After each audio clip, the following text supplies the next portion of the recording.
Lease to own. Lease to own, they use that terminology a lot.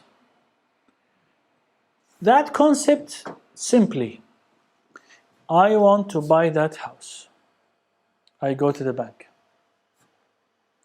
The bank will say, okay, out of seriously, you need to pay $10,000. So I know that you are serious. Okay, I paid $10,000 as a deposit, as seriously. The bank will go and own the house. And then I will sign with you as a bank a contract of renting. So the rent of this house is $300 a week. So you will pay me $300 a week. And on top of that, you can pay $300 more. So you pay $600 a week. $300 are the rent, and the other $300 are taken to buy or to pay for part of that house. Okay? So as if the person's share in the house is increasing and the share of the bank is decreasing. There are lots of tiny things in this. Let's start with it. There are unacceptable and acceptable ways in Islam in regards to lease to own or lease to hire, hire to lease to own. The unacceptable way is to have the contracts, two contracts on one object in the same time. Meaning that lease to own and murabaha at the same time. How?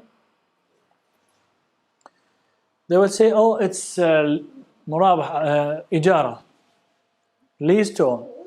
Okay, sign the contract.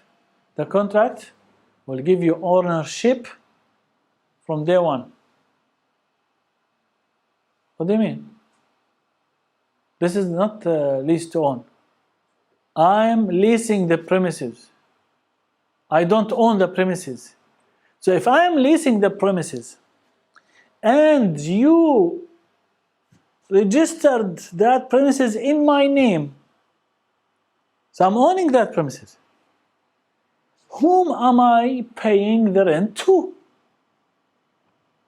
I am the owner. This is the unacceptable way. Putting two contracts in one. On paper, they will calculate it for you. You will pay in this amount, and it will be this percentage be taken, put on your share, and this is the share of the bank will go down, your share will go up, the percentage, and so on. So you need to pay $700 every week, and within 10 years, you finish that lease to own. This is the ownership of the house from day one. So I'm not leasing it. I already owned it. Cannot. That's number one. Supposedly, like one of the brothers in my way now was calling me and saying, this company, without mentioning names, does lease to own. I said, question number one, when do they register the property in your name? If it's at the beginning, then that's not lease to hire. You're owner already. Who are you paying rent to? That's number one. Number two, the lease to own. If I am leasing a property, and this is a condition for lease to own, and then the aircon broke, who's going to fix it? I'm leasing the house. I'm renting the house. If the aircon in my house broke, what should I do? Pick the phone on the owner, say, come fix. But I will pay the bills. I will pay the bills for the electricity. These are operational bills. But maintenance for assets in the house can only be paid by whom? The owner. If I enter that contract with the Islamic bank, which is lease to own, I am leasing the company, the house. I'm a tenant. I'm not owner. So he cannot just tell me, because we are getting into that contract, anything breaks in the house, you are going to do it. No, because I'm leasing. That's your responsibility as an owner.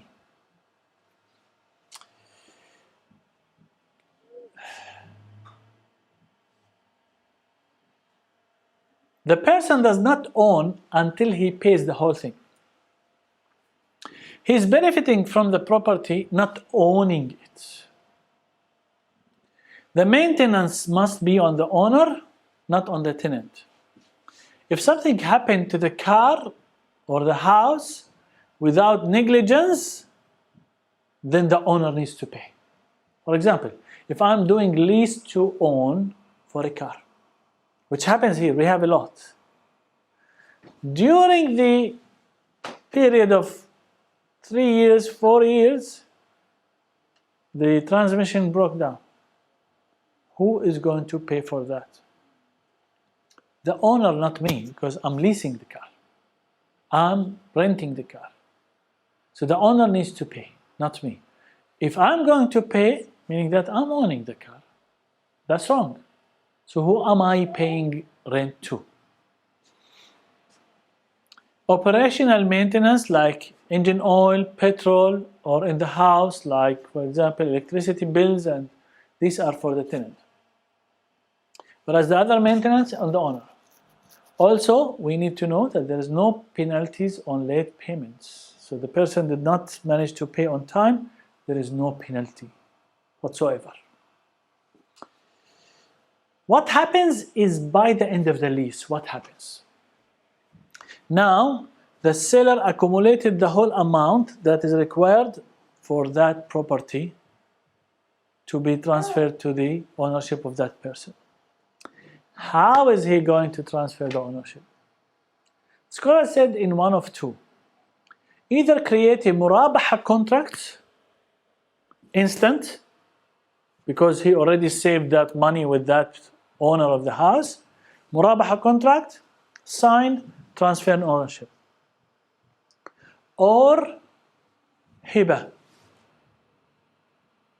The owner of the property will gift it to him, to the person who is leasing to own it.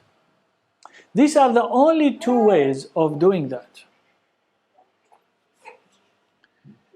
So by the end of the lease, when all the money being paid, a murabaha contract can be made to transfer the ownership to the new person, or the property can be given as a hiba or a gift. So this is the concept of lease to own. Unfortunately, if we come nowadays to lease to own and we find one of these companies who are saying lease to own, then they register that in your name from day one. That's not lease to own. Oh, this is murabaha. Okay, murabaha. Did it meet all the requirements of murabaha? Because there are conditions for the murabaha. We went through these conditions. So this is where it becomes like these are names, not actual transactions that are all the conditions of these transactions being met. So it's very important to understand these two transactions.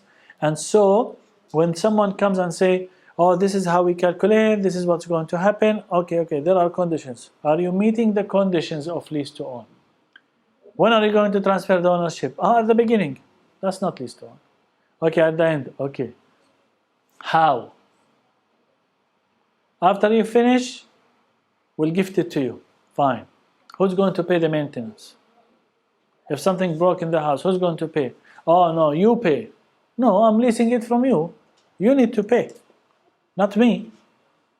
And so that needs to be identified. All of these critical things, small things, to identify that the person is actually leasing, not owning.